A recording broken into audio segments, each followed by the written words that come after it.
নমস্কার, কেমন আছেন সকলে?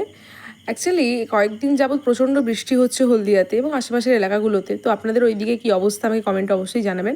আমাদের এই দিকে হচ্ছে একদম জল থই থই করছে। এগুলো হচ্ছে সমস্ত চাষের জমি, যেখানে ধান গাছ রোপণ হয়ে গেছে। এই সময় আমন ধান চাষের সময় তো একটাও ধান গাছ দেখা যাচ্ছে না। চাষ যে কী হবে কেউ জানে না ঠিকঠাক। তো খুবই বাজে অবস্থা। হলদিয়ার মেন টাউনে তো একদম লোকেদের বাড়ির মধ্যেই জল ঢুকে গেছে। আমার বাবার বাড়িতেও সেম অবস্থা। তো শ্বশুরবাড়ির দিকে রাস্তাঘাট না ডুবলেও জমির এই অবস্থা। তো প্রে করছে তাড়াতাড়ি সব কিছু ঠিক হয়ে যায়। আর এত বৃষ্টির মধ্যে কোথাও বেরোতে ইচ্ছে হচ্ছে না, কিন্তু চটপটা খেতে কিছু ইচ্ছে হচ্ছিলো, সেজন্য বানিয়ে নিলাম হচ্ছে চিকেন উইংস। একটু সসে টস করেই বানিয়েছি।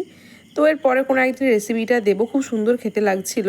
অ্যাকচুয়ালি বর্ষার মধ্যে কয়েকদিন যাবৎ ঘরের মধ্যে খুব একটা মন ভালো নেই, চারিদিকে জল জমে যাচ্ছে, লোকের ঘরে জল ঢুকে এসে শুনে তো খাওয়া দাওয়া ঠিকঠাক হয়নি। তাই আজকে একটু খেতে ইচ্ছে হয়েছে, সবার সাথে দেখা করে এসেছি সেই জন্যে। তো আজকের মতো এটুকুই, টাটা।